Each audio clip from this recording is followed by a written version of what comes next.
Muy bien. Esencialmente durante el curso, o el propósito de estudios de este curso, involucraba una relación entre el desarrollo de tecnologías de información en pro de los intereses de diferentes tipos de empresas, donde existen diferentes modelos, en los cuales ustedes saben que la información y las arquitecturas están directamente comprometidas con el desarrollo. Entonces, en ese orden es importante saber cómo están construidas y con qué propósito. Esencialmente dentro de las estrategias que se vieron en el curso, existían específicamente también movimientos como las tecnologías ágiles que permiten un estilo de desarrollo para un perfil corporativo determinado. Asimismo, en ese orden fue importante en ese momento para mí establecer que existían organizaciones que manejaban un perfil de tecnologías específicamente para digámoslo así, compañías con cierto ánimo de lucro y con sectores específicos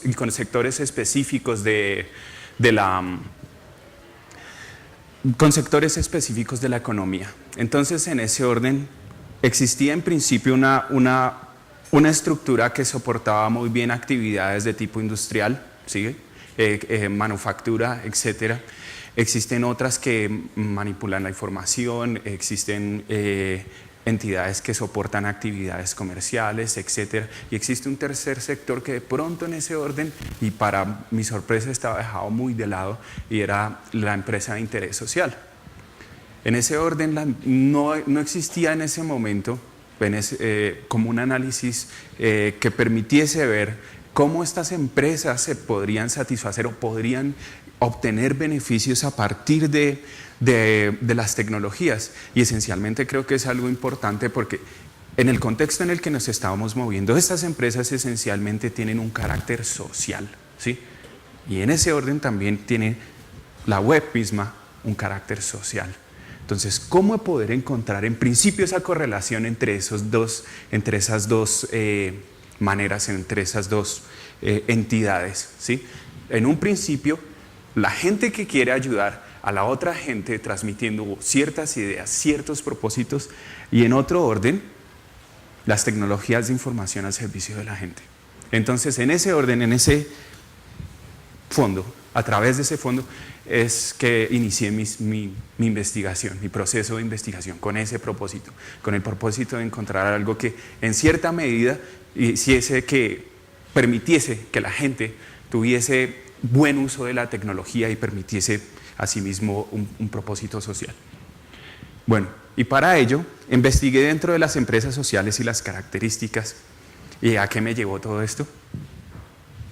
Bueno, en principio, que la empresa social, una de las empresas sociales por tradición y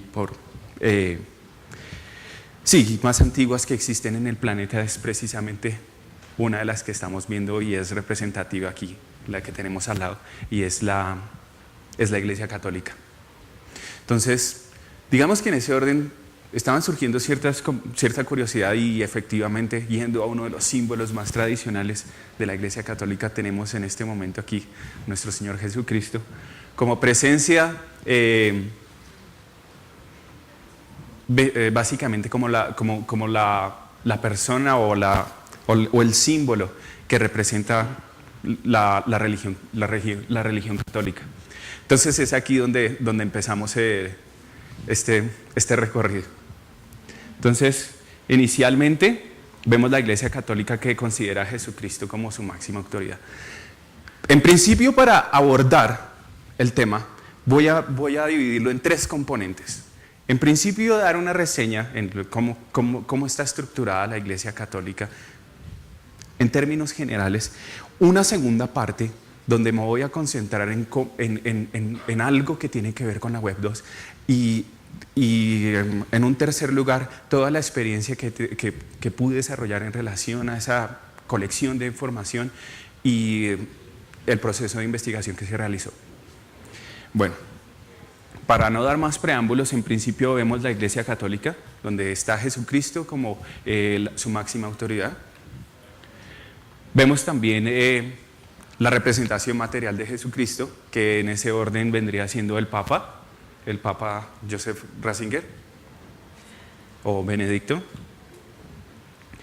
En principio, de pronto, no sé si esto a ustedes les suena como un poco, no sé, pero esa es la idea, que empecemos a estudiar cómo está estructurada la iglesia, y en relación a cómo está estructurada la iglesia, ella cómo va a tener,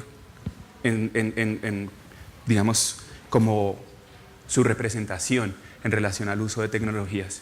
Entonces, vemos que el Papa lleva todas sus tareas de jefe político, jefe religioso, los lleva a cabo desde su sede en Roma, en el Vaticano, ¿sí? Y donde efectivamente el Vaticano se comporta como un estado independiente de lo que es Roma. Entonces, en ese orden, vemos al Papa como jefe de Estado.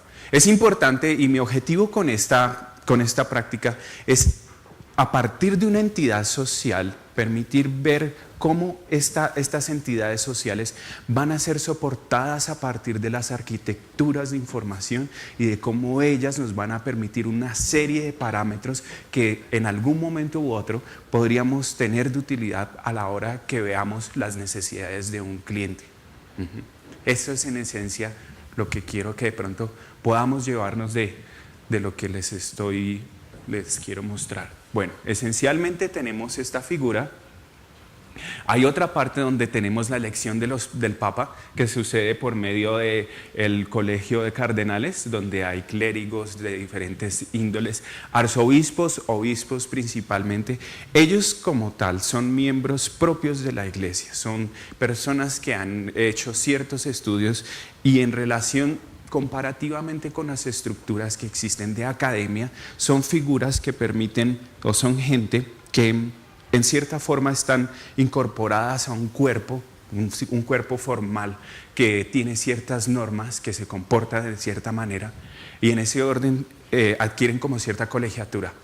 Es importante que tengamos ese orden en cuenta, porque a partir de ahí eso influye también en la forma en que se estructuran las universidades, incide en la forma en la que se estructuran ciertos estamentos políticos, religiosos, militares.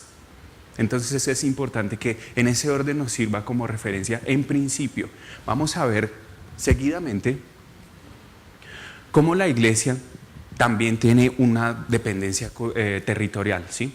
Donde esencialmente existen las diócesis, existen las arquidiócesis, cada una va a depender en relación a un cargo que va a depender de una persona. En este caso, como tenemos Roma, también tenemos diócesis y arquidiócesis que van a existir en diferentes ocupaciones territoriales, sabiendo que las arquidiócesis son más antiguas o tienen un control mucho mayor. Tenemos las diócesis donde van a ser controles un poco menores, y donde la persona encargada ejecutiva o representativa va a ser esencialmente también un patriarca. En este caso vendríamos hablando de los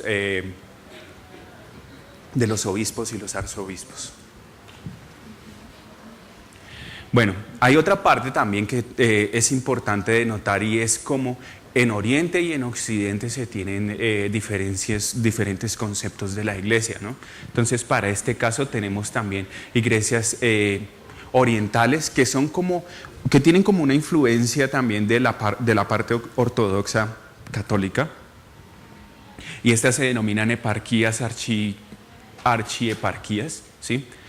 Y vamos a ver que alrededor de diciembre del 2011 existen 2.821 diócesis, es decir, con sus correspondientes obispos, y de las cuales 631 son arquidiócesis, todas rodeadas, conectadas. No sabemos realmente si están conectadas a nivel mundial, ¿sí? Pero definitivamente conectadas por un poder político que se encuentra en Roma. Esencialmente las diócesis también están divididas en pequeñas comunidades, en un ente mucho más pequeño, ¿sí? Que esencialmente es dominado por ciertas comunidades, ¿no?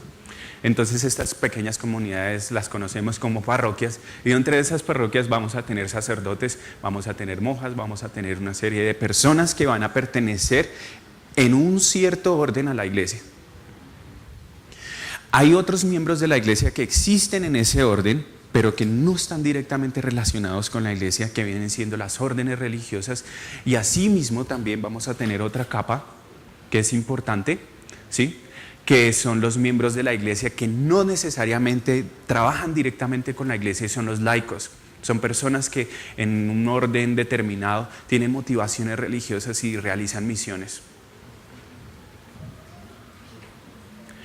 Para el propósito del estudio que yo hice, identifiqué pues la estructura jerárquica, la estructura de comportamiento que existía en Gran Bretaña y en la República de Irlanda. Bueno, no me metí mucho con la República de Irlanda, pero la verdad sí investigué bastante en relación a lo que sucedía específicamente en el Reino Unido, en toda su extensión. Y cabe notar que a diferencia de pronto de lo que sucede en Colombia, en el Reino Unido hay mucha más secularización. ¿Qué quiere decir eso? Que el gobierno, en cierto orden, no está directamente o tan relacionado en cierta manera con el cristianismo o con el catolicismo. Más sin embargo, en la parte real sí existe una directa relación, porque como ustedes saben, pues los reyes de Inglaterra como tal, ellos tomaron la religión y crearon su propia iglesia. Y asimismo como el rey es el representante, o el príncipe, en este caso el príncipe Carlos, es asimismo como tiene un cargo real, él también se convierte en una figura religiosa. Entonces, en ese orden, él se convierte como en el papa de su propia religión. Esto tiene cierta influencia también en la relación social y con los códigos y cómo ha evolucionado la ley en Gran Bretaña. Cabe anotar también que dentro de esta evolución, dentro de estos aspectos organizativos que existen, han habido también fenómenos como la esclavitud, han habido fenómenos históricos que han permitido o que han tenido como consecuencia la influencia de diferentes culturas en este territorio. Entonces, en ese orden también han habido o existen en este momento muchas otras culturas que han sido o que han llegado al territorio y que hacen parte precisamente en este momento de la población y que crean una diversidad cultural dentro de la sociedad. En ese orden estamos hablando de los musulmanes, estamos hablando de religión, de los ortodoxos, estamos hablando también de los mismos católicos, que en ese orden se podrían considerar como una minoría allí. Bueno, esto es en principio para hablar de cómo sucede, cómo se estructura en principio allí la libertad de cultos y cómo históricamente a partir de allí también existe una manera en la que a partir de toda esa afluencia, de esa afluencia cultural, va a tener como consecuencia una diversa línea de pensamientos que posteriormente vamos a ver también. Vamos a ver cómo alrededor de la Ilustración se van a encontrar semilleros que van a permitir un pensamiento diferente, unas filosofías diferentes y asimismo una forma de crear las soluciones informacionales o tecnológicas de una manera diferente. Va a permitir en ese orden como una evolución, ¿sí?, a raíz de ello.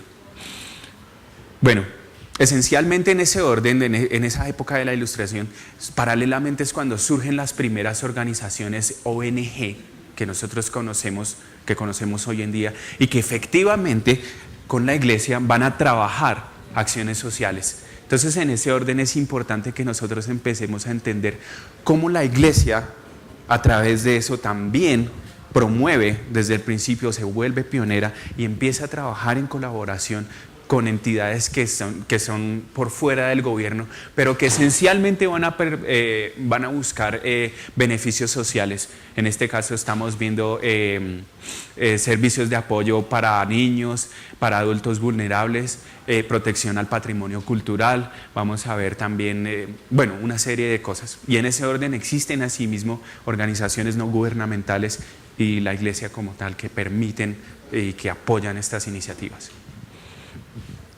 Bueno, y ahora bien, vamos a ver otra parte que tiene que ver con otro sector y viene siendo el puente que de pronto nos empieza como a buscar, y es el de la web 1 y la web 2. Entonces, ¿en qué consiste esto? ¿Sí?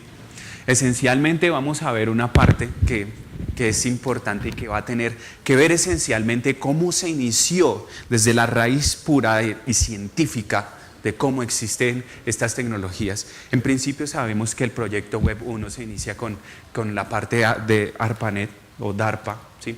Que consiste en la evolución de un proceso o de una búsqueda científica en la cual se permite conectar tecnologías informáticas y donde como objetivo primario existe ese concepto, ¿sí?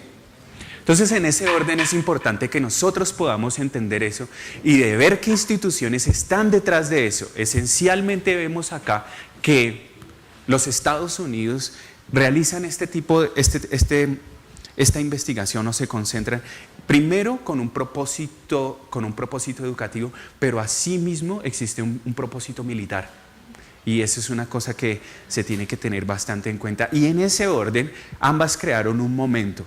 Siempre buscaron contribuir, o no tanto como contribuir, sino como apropiarse de ello para sus propósitos y de ver cómo esto va a funcionar para sus propósitos.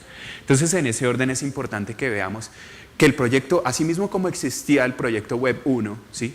No lo estoy hablando, es cierto que nosotros de pronto dentro de este ambiente estamos acostumbrados a ver la Web 1, la Web 2 como flexibilidad, como interacción, como fusión, como participación, como colaboración, pero esencialmente también existen organizaciones que a partir de ello están buscando la manera de cómo estructurar esto. Entonces, esencialmente, es importante también ver que tiene un carácter de defensa y de protección. Entonces, vamos a ver que asimismo, la Web 2, específicamente, desde la perspectiva de la Agencia de Protección Ambiental, del Environment Protection Agency, adquiere o produce un momento para sus propósitos gubernamentales. Existen en ese orden diferentes etapas de la evolución de la parte web. Vemos que hacia los 90, inicios de los 90, empiezan a aparecer ciertas tecnologías como los blogs, ciertas plataformas colaborativas que nos permiten interactuar y desarrollar contenido. Pero específicamente para ese propósito, la Agencia de Protección Ambiental de los Estados Unidos crea y se apropia del proyecto para generar un propósito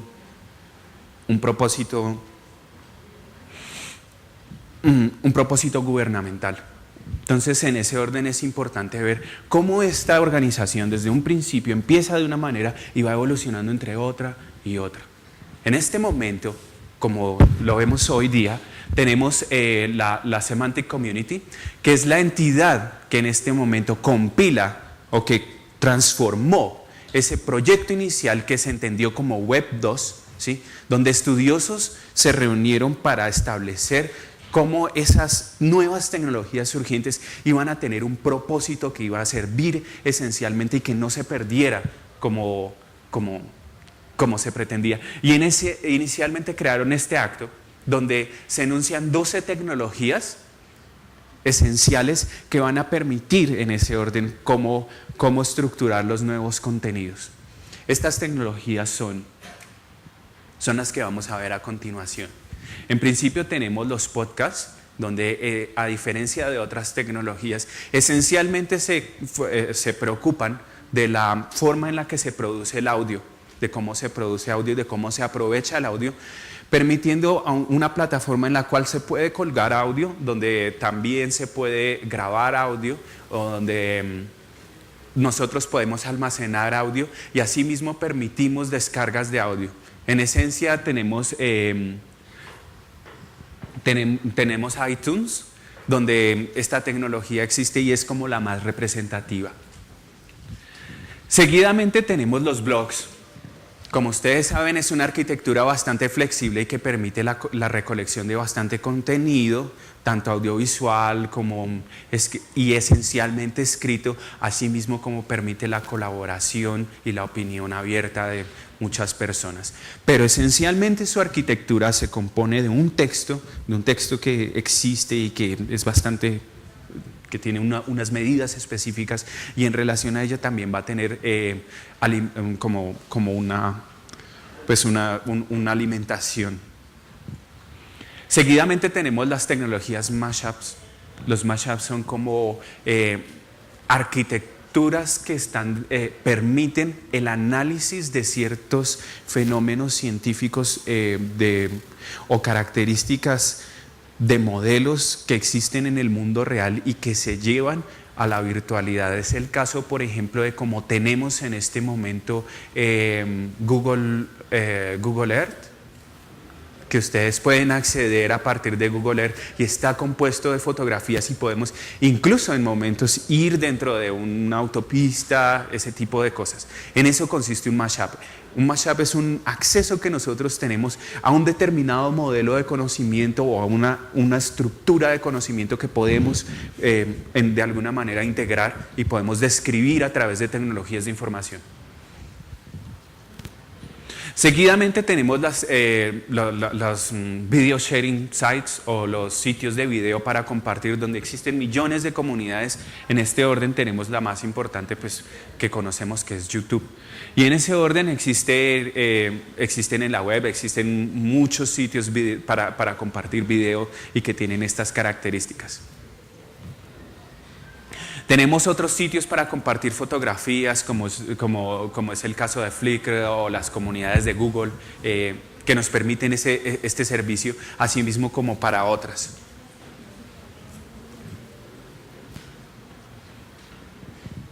Tenemos las tecnologías RSS, que permiten la alimentación de texto a partir de los sitios. Es una cosa que es útil y que nos permite informarnos de los últimos avances de los diferentes sitios que se encuentran en la red. Tenemos también las redes sociales, en ese orden, pues muchas, y a diferencia de pronto de los blogs, porque muchas de las redes sociales se comportan de esta manera, donde nosotros podemos publicar una serie de información en relación a un interés, un artículo, y donde hay personas que opinan y que nosotros conocemos a esas personas que opinan. A diferencia de los blogs, la red social se comporta con una cuenta, se maneja a través de una cuenta. El blog en ese orden es abierto, es público. Cualquier persona puede entrar al contenido que nosotros estamos viendo. Estas son cosas que nosotros debemos tener en cuenta como recursos o como cosas que existen como movimiento Web 2, desde esa perspectiva que establecen especialistas para poder nosotros en alguna manera usarlos o generar a partir de ellos el mejor contenido que nosotros podamos tener para la organización que estemos trabajando. Bueno, tenemos también los wikis, que en este caso la wiki más grande es Wikipedia, pero que en esencia como wiki es una plataforma que permite la creación de contenidos por medio de usuarios alrededor de todo el mundo. Cuando realmente lo que queremos, en lugar de ser usuarios y más impulsar el contenido de información que estemos manejando, en ese orden la wiki se convierte en la forma más rica, porque permite un fenómeno masivo que es el conocimiento colectivo. Y tenemos también los mundos virtuales. Es algo que evoluciona en relación a algo que ya existía en una época, que eran los chat rooms. Y a partir de esos chat rooms, esta tecnología recibe influencia de los juegos en línea. Entonces, a partir de la combinación de estos empieza a surgir un espacio donde la gente empieza a crear y a tener una vida propia a partir de estos avatares o estas personas que entran dentro de estos mundos y pueden cambiar su constitución. Y asimismo, En ese orden es interesante porque genera otro tipo de ambiente, de interacción y otro tipo completamente diferente de experiencia de usuario en relación a otros medios que nosotros podamos usar, en relación a otras arquitecturas que nosotros podamos usar, en relación a otros proyectos que nosotros podamos desarrollar. También existen las redes de noticias sociales, donde nosotros como personas podemos promover a partir de la recolección de información, de mucha información en relación a nuestros intereses personales. Nosotros podemos publicar y asimismo hacer saber a otras personas nuestros propios intereses. Básicamente se comporta como una serie. A diferencia de otras arquitecturas, nosotros podemos recolectar información o clústeres de interés, como grupos de interés. Y en esos grupos de interés nosotros vamos a recolectar artículos como marcas en varios sitios que de pronto sean de nuestro interés. Tenemos también otra cosa que son los widgets, que son estructuras que nosotros podemos ir trabajando como que se comportan similares o que son de mucha utilidad a la hora, por ejemplo, de usar Facebook o de usar blogs, que son pequeños componentes de código que nos van a permitir en un momento dado recibir un determinado tipo de información, que en este caso, como es el de la agencia de inteligencia, lo usan para, por ejemplo, si yo quiero hacer un blog en relación a criminales o criminalística, la EPA los usa, por ejemplo, para mostrar cuáles son los criminales más buscados y por qué causas. Entonces podemos colocar este pequeño widget, esta pequeña pieza de este objeto dentro de nuestro blog, y nosotros podemos tenerlo allí para recibir información en tiempo real. Tenemos efectivamente también tenemos los webcasts o webinars, que son transmisiones en tiempo real de ciertos contenidos y que en general permiten ese manejo. Bueno, ahora bien, vamos a ver la Iglesia Católica. En relación a la Iglesia Católica, vamos a ver que ella maneja en relación a los podcasts. Bueno, mi inquietud en ese orden, antes de empezar, tenía que ver en relación a cómo la Iglesia Católica iba a hacer provecho o cómo iba a sacar provecho de estas tecnologías, y en principio no estaba tan seguro que realmente ella lo hiciera. En ese orden empecé a encontrar información en la red donde ellos empezaban a ver o empezaban a existir no solamente aplicaciones web que funcionaban en relación a estas tecnologías, sino que la misma Iglesia en diferentes estamentos, diferentes medios, iba tomando y las iba utilizando para este propósito. Entonces, en ese orden empecé a encontrar, por ejemplo, los podcasts, estos podcasts que son hechos y que son descargables a partir de la página web del Canal Católico Mundial. Tenemos una red de blogs, aquí se denomina el Catholic Blog Directory. Es una red de blogs que no solamente es un blog, es una red donde nosotros podemos encontrar muchas personas que escriben sobre temas religiosos y católicos. Tenemos un mashup que viene siendo Zenit, que es uno de los el soporte virtual que permite mayor información para la Santa Sede. Es como el blog oficial de la Santa Sede. Tenemos el canal de Vaticano, como otra serie de canales que nosotros vemos de la Iglesia en la red. Tenemos los sitios de compartir fotografías, donde podemos encontrar diferentes sitios religiosos, podemos encontrar clubes religiosos, actividades religiosas, etc. Tenemos en este caso, como la agencia oficial de la Iglesia Católica utiliza los feedings para informar a las personas en relación a lo que ellos están publicando. Tenemos también las redes sociales y cómo dentro de las redes sociales existen páginas que están relacionadas, redes profesionales donde se promocionan investigadores religiosos, donde se promocionan reverendos, donde hay páginas informales de sacerdotes. Vemos páginas en relación a la Iglesia Católica en el Facebook, pero esencialmente también vemos una red social propiamente creada desde los católicos. Es la red social XT3, que es la red social por excelencia de la religión católica. Es el Facebook católico, básicamente. Este Facebook fue creado por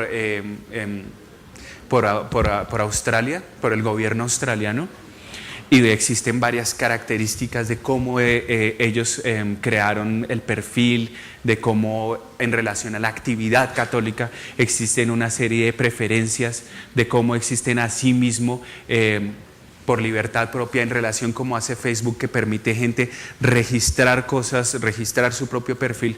Esta red social permite registrar diferentes organizaciones religiosas, como en este caso están las arquidiócesis o las diócesis registradas oficialmente por esta gente. Hay otra parte que es las noticias sociales, donde nosotros vemos asimismo la buena imagen y la mala imagen de la iglesia en relación a todos los escándalos que existen, donde se pueden ver difundidas por Twitter, donde se ven difundidas también en otras redes sociales y donde existen marcas sociales donde desafortunadamente la iglesia es presentada como una institución decadente. Vemos también widgets en esta parte donde son el widget box, donde nosotros podemos recibir oraciones del día, donde recibimos feed católicos, donde recibimos oraciones diarias. Vemos como webinar esencialmente la página de la Santa Sede, el Vaticano, los archivos del Vaticano. La página oficial de Vaticano nos permite una emisión webcast en vivo y en directo de cuál es el estado del Vaticano diariamente.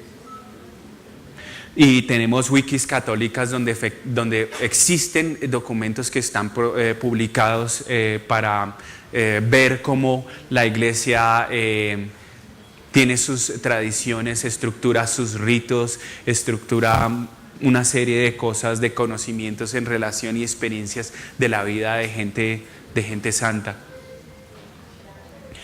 Y asimismo también tenemos en los mundos virtuales experiencias donde la Iglesia Católica está presente, donde hay catedrales virtuales y donde existen ceremonias y se realizan misas de orden virtual.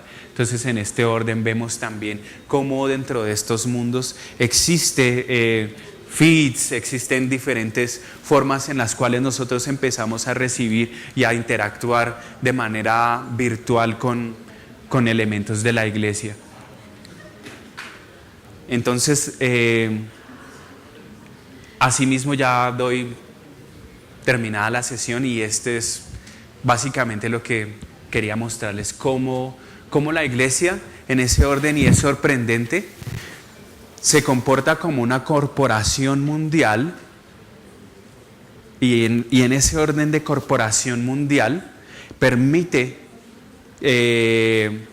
integra todas las tecnologías Web 2 o por lo menos las más importantes y hace un uso de ellas para sus propósitos sociales o educacionales o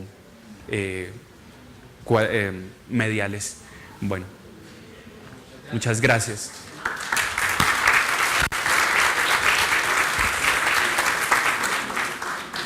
¿Preguntas?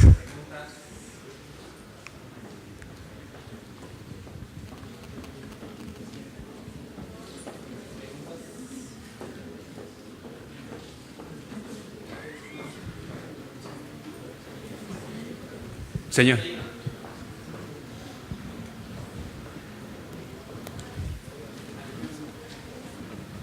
Sí. ¿Aló? Sí. Quería preguntarle a futuro, ¿hay alguna nuevas tecnologías que estén ya en desarrollo? Tecnologías de la comunicación, como estas 12 que vimos hoy. Perdón. O sea, a futuro, aparte de estas 12 que usted enumeró ahí, Sí. ¿qué se está desarrollando a nivel de tecnologías de comunicación en la red? En este momento existen muchas más, existen precisamente, más que de pronto tecnologías, existen fusiones de tecnologías. En principio existen estas, pero a partir de estas, ¿qué sucede? Que han habido tecnologías que han permitido un mayor uso dentro de ciertos grupos.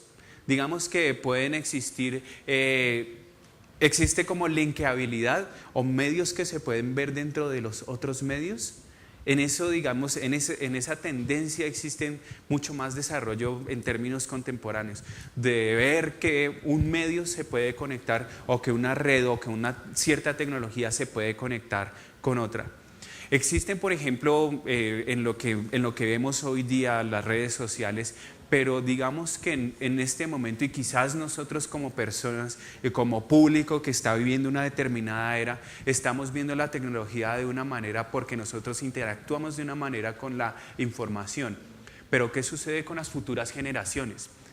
Hay los niños que en este momento están todo el tiempo pendientes de las pantallas y están usando sus Wiis o sus avatares virtuales, ese tipo de cosas. De pronto ellos sí van a tener la oportunidad de ver o de pronto de interactuar con otras arquitecturas muy diferentes a las que nosotros en este momento estamos acostumbrados. Y en ese orden hay que pensar el desarrollo de cómo nosotros vamos a empezar a integrar esas arquitecturas para ese futuro público. ¿Qué más?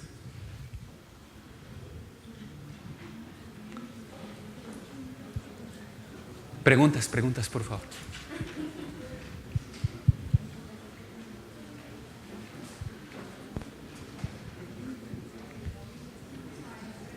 ¿No hay preguntas?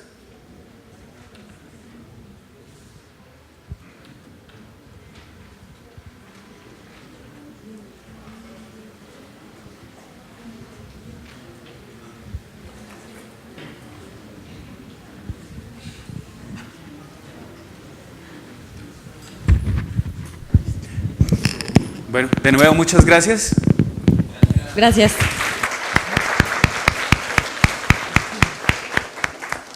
Seguimos con la siguiente ponencia, Estructura de la información para la comprensión.